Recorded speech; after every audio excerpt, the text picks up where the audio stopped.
Well, glad to be with you to talk about motion. So, motion is integrated in so many different ways across everybody's business. How are you using it today? What are the things that you look at and like on a day-to-day basis and sort of in a weekly basis and then on a monthly basis that really make it useful for you? Yeah, good question, Andrew. So we use Motion across a number of our ad accounts, and lots of the team have access to it as well. And when I talk about the team, I don't just mean like media buyers. I mean people who are managing like the performance creative, so managing influencers or writing scripts. Also, designers have access to it. So it does make ad account data a lot more inclusive Mm-hmm. rather than me as the media buyer. I have access to the ad account, and I am the gatekeeper to this. And actually, what it really does, which is quite beautiful, is it makes that data a lot more open source. In practice, a Sure. lot more inclusive, Yeah. and almost it's like Facebook ad account data in its best format for Mm-hmm. more people. And especially when you Mm-hmm. click that link and you get a published link, you can drop that in a client Slack. You can share that with a prospect if you're using it from a new biz point of view. Um, it almost takes data which is normally displayed quite boring and makes it a lot more accessible from the people who can read it, and also accessible the way it's displayed, like with the green averages, the above average data, that sort of stuff. Yeah. Sure, sure.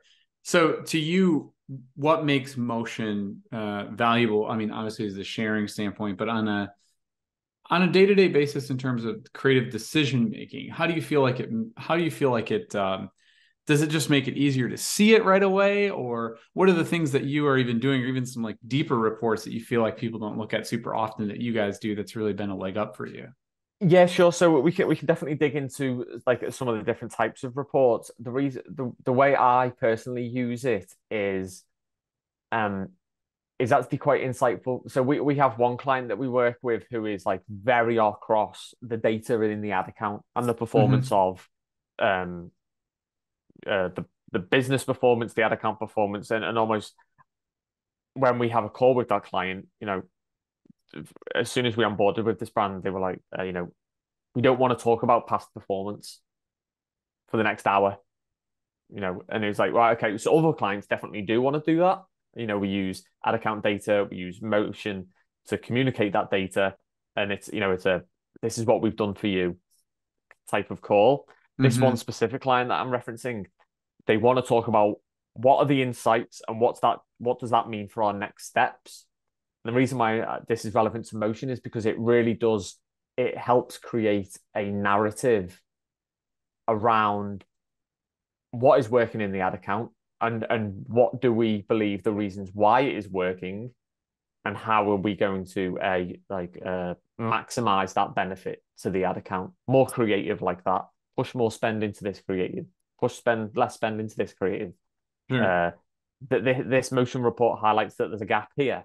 Therefore, let's dig into that. So actually, even though the focus of motion is um, displaying data, like past data, I actually think the true benefit of motion is how that informs our next steps, um, and sort of help us create a narrative about what are we doing as marketers. So actually move the conversation from media buying. Ad account data is reflective of media buying, to Mm-hmm. actually move the conversation into more of like a marketer focus. Yeah, right. It makes it even more holistic, and you're looking at, you know, as the leading indicator of ad creatives and looking at obviously creative metrics as a part of the overall Mhm. scheme. It's incredibly helpful for, especially I feel like as you're trying new ad angles all the time and you're trying to find new segments of your customer audience, utilizing motion to even get a quick read from a creative reporting standpoint and creative metric standpoint and a performance standpoint, and where those intersect. And if you get a quick indication that it could be something good, then you can start creating on that for the next wave of that. It's sort of it's allowed us to be faster, I feel like, is a part of it, than we used to be. Yeah, I So agree there. it's And been good. I've been managing ad accounts for like 10 years and ecom for 5 years, and it still makes me faster using Hmm. like I know my Yeah. way around an ad account. I know how to read data, but it still makes me like able to move and make decisions quicker. Full stop. Yeah. Even if you ignore the fact that you can then share that information very easily with someone else to help support what you're Yeah. doing. And media buying, Facebook ads, part of that is a black box. We Hmm. have levers that we can pull, and the machine then spits something out the other end. And we then have to make a decision on, did we do the right thing? Did we not do the right thing? Did we repeat what we did? Did we change it? And actually, motion helps us make sense of that, or make more sense of that black box. And it actually helps focus the conversation on, the bit of media buying that actually makes the biggest impact, which is, for a number of years, everyone's been saying is creative. But actually, when you then start to look into the ad account, you're then instantly drawn to, the campaign level, the ad set level, that media buying, Hmm.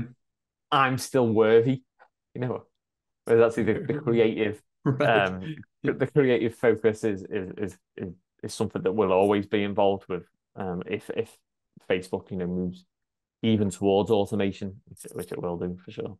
Yeah. Tell me, so can we do some screen sharing and walk through some of the things that you utilize and how you go about it? Cool. So I've just screen shared. I've just pulled up a couple of reports. I haven't these were like the reports that I'd last. So the reports that I'm sharing, these are set up as how I'd last used them. Um, I do, as a default, I do really like this. I don't know what you call it when motion when they were first built out. The Sure. default view was like this one. I Right, actually right. really prefer. Now, the reason why you would use this report is obviously to show the difference between spend and ROAS. Is the ad that's driving the best ROAS getting the most spend? And as you can see in this one, you would kind of support that. This one, I actually prefer this view because it very easily makes that Yep. creative element big and center. And then Yep. what you can then do is you can screenshot that bit. Quite often we'll do that. Um, or we'll click share report. Now, I just mentioned screenshotting, and what we like to do is to go through and cherry pick the creative and the metrics that we want Yep. to include in that report to Yep. help frame that narrative that we're trying to communicate. Yes. So, Right. so it's spend, if it's a leading indicator conversation, then we'll do click-through rate and maybe click to add to cart and thumb stop and thumbnail and all those leading indicators, and then we'll have a conversation about that. If we're trying to change the narrative where it's lagging indicator and we're coming at it from a performance point of view, then obviously we'll change that, change those metrics that we're showing. So as a default, you'll always find my reports always have like this one highlighted. And yeah, that's that report. This is a brand that I've shared in Foxwell a couple of times before, and this is Hmm. one that has absolutely smashed it from like a hook point of view. The interesting thing with this brand is they're very focused on challenging misconceptions around the product. Yep. So it's like merino wool bras, and they get a ton of comments about, wool, hot, it's going to make me sweaty. And so a lot of our focus from like a hook point of view is on challenging those misconceptions. So Yeah. the media buyer does a lot of time reading comments, applying them into like a creative timeline, and then she'll then go through and benchmark those different hooks against each other. Um, And we do you think motion helped you discover these angles and build upon them further or the hooks further? Like when you were starting with this, you started with one, and I know you've iterated upon this several times. Do you think motion helped kind of discover like, oh, because of looking at kind of all the metrics together in an easy to use place? 100%, yeah. And the interesting thing with this brand is they had like one gold star Premier League ad, Yep.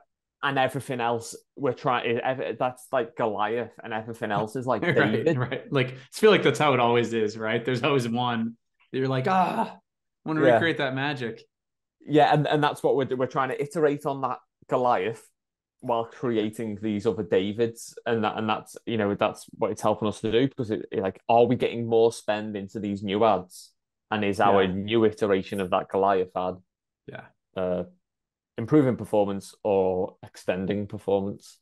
Well, the way that, I think for what you said is a big part of how we've done it as well, which is utilizing, to build a report a special way that makes sense, that you're trying to translate sort of a narrative that you're building to the client and be able to share that report outwardly is huge. And by the way, this is the view that I use too. So, like, because I think it's easiest for me to see on a quick basis. Here's what I'm looking at.